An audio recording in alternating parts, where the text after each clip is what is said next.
క్రీడలకు కరీంనగర్ నిలయంగా మారిందని మాజీ మంత్రి కరీంనగర్ ఎమ్మెల్యే గంగుల కమలాకర్ అన్నారు. కరీంనగర్ రేకుర్తిలో south India karate open championship పోటీలకు ఆయన ముఖ్య అతిథిగా హాజరై ప్రారంభించారు. పిల్లలు మొబైల్ ఫోన్లకు దూరంగా ఉండి క్రీడల పట్ల ఆసక్తి పెంచుకోవాలని సూచించారు. ఫిట్నెస్ బాగుంటే చదువుల్లోనూ రాణిస్తారని చెప్పారు. టోర్నమెంట్ నిర్వాహకులు ఆర్ ప్రసన్న కృష్ణను ఎమ్మెల్యే అభినందించారు. అనంతరం గంగులను నిర్వాహకులు ఘనంగా సన్మానించారు. వివిధ రాష్ట్రాల నుంచి దాదాపు 500 మంది క్రీడాకారులు ఈ టోర్నమెంట్లో పాల్గొంటున్నారు. ఇక్కడో ప్రపంచంలో మారుమూల జపాన్లో పుట్టి ప్రపంచవ్యాప్తంగా కూడా కరాటేను ఈరోజు పరిచయం చేశారు. కరాటే అంటే నాట్ ఓన్లీ ఫిజికల్ ఫిట్నెస్ కోసం కాదు, ఆత్మరక్షణ కూడా ఉపయోగపడుతుంది ఈరోజు కరాటే.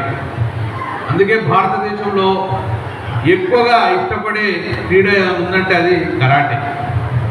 కాబట్టి ఈ కరాటేలో ఎన్నో అప్గ్రేడేషన్స్ వచ్చినాయి, ఇంప్రూవ్మెంట్స్ వచ్చినాయి.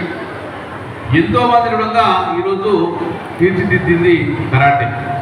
అందుకే సోదరులారా, తల్లిదండ్రులు చాలా ఎంకరేజ్ చేస్తుంది.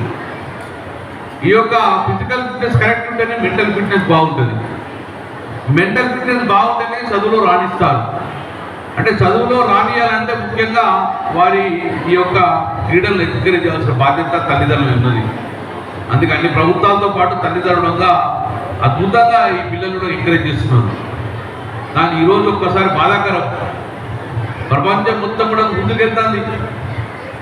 ఈరోజు పుట్టిన తర్వాత సంవత్సరానికే చిన్నగా ఉన్నప్పుడు గ్రౌండ్లోకి వెళ్తాం 2 సంవత్సరాలకు.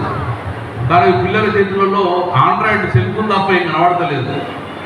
పిల్లలు గ్రౌండ్లో కూడా తక్కువైపోయింది, క్రీడలను కూడా సెల్ ఫోన్ ఆడడం మొదలుపెట్టారు. ఇది రాబోయే కాలంలో చాలా ప్రమాదకరం. ఎందుకంటే మా చిన్నకాలంలో పొద్దున్న లేస్తే 9:30 తర్వాత గ్రౌండ్లో ఉంది ఫిజికల్ ఫిట్నెస్ ఏదో రకంగా. అట్లా ఆరోగ్యవంతమైన జీవితం కొనసాగిస్తాం. కాబట్టి చదువుతో పాటు ఈ యొక్క క్రీడలకు మరవకూడదు. ఎట్టి పరిస్థితుల్లో ఫిజికల్ ఫిట్నెస్ తోటి ఉండాలి. దానికి సెల్ ఫోన్ దూరం ఉండండి పిల్లలు. డెఫినెట్గా ఈ ఫిజికల్ ఫిట్నెస్ తోటి మెంటల్ ఫిట్నెస్ బాగుంటే రేపు రాబోయే కాలంలో మీకు చదువులో కూడా రాణిస్తారని చెప్పుకుంటూ గొప్ప కార్యక్రమం 1 డేలో చేసుకున్నందుకు మా ప్రశాంత్ గారికి అభినందన. దాన్ని ఎంకరేజ్ చేసిన పెద్దలందరూ కూడా ప్రత్యక్షంగా పరోక్షంగా ఈ క్రీడకు సపోర్ట్గా ఉన్నారు. తన జేబులకి ఖర్చు పెట్టుకుని సపోర్ట్గా ఉన్నారు. కాబట్టి ఈ క్రీడా పోషకులు క్రీడను ఎంకరేజ్ చేసే మీ అందరు కూడా అభినందనలు, శుభాకాంక్షలు చేసుకుంటూ మీ అందరికీ wish you all the best. God bless you. జై తెలంగాణ.